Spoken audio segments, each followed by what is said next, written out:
एक बहुत बड़ा विशाल पेड़ था, उस पर 20 हंस रहते थे। उनमें एक बहुत सियाना हंस था। वह बुद्धिमान और बहुत दूरदर्शी था। सब उसका आदर करते, सब उसे ताऊ कहकर बुलाते थे। एक दिन उसने एक नन्ही सी बेल को पेड़ के तने पर बहुत नीचे लिपटते पाया। ताऊ ने दूसरे हंसों को बुलाकर कहा, देखो, इस बेल को नष्ट कर दो। एक दिन यह बेल हम सबको मौत के मुंह में ले जाएगी। एक युवा हरा हंसते हुए बोला, ताऊ, यह छो बेल हमें कैसे मौत के मुंह में ले जाएगी? तारांकन, सियाने हंस ने समझाया, आज यह तुम्हें छो लग रही है। धीरे धीरे यह पेड़ के सारे भाग को लपेटा मारकर ऊपर तक आएगी। फिर इसका तना मोटा होने लगेगा और पेड़ से चिपक जाएगा। तब नीचे से ऊपर तक पेड़ पर चढ़ने के लिए सीढ़ी बन जाएगी। कोई भी शिकारी सीढ़ी के सहारे कर हम तक पहुंच जाएगा और हम मारे जाएंगे। दूसरे हंस को समझ न आया, एक छोटी सी बेल से कैसे सीढ़ी बनेगी।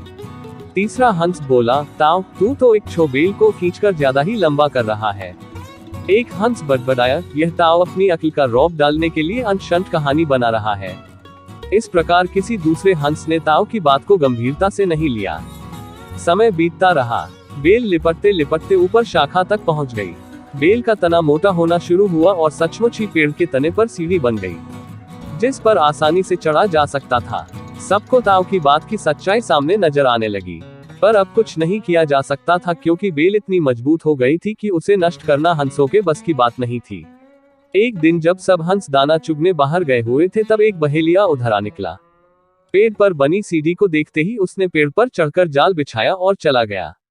शाम को सारे हंस लौट आए। पेड़ पर उतरे तो बहेलिये के जाल में बुरी तरह फंस गए। जब वे जाल में फंस गए और फड़फड़ाने लगे, तब उन्हें ताऊ की बुद्धिमानी और दूरदर्शिता का पता लगा। सब ताऊ की बात न मानने के लिए लज्जित थे और अपने आप को कोस रहे थे। ताऊ सबसे रुष्ट था और चुप बैठा था। एक हंस ने हिम्मत करके कहा, ताऊ, हम मूर्ख हैं, लेकिन हमसे गलती हो गई है। दूसरा हंस बोला, इस संकट से निकालने की युक्ति तू ही हमें बता सकता है।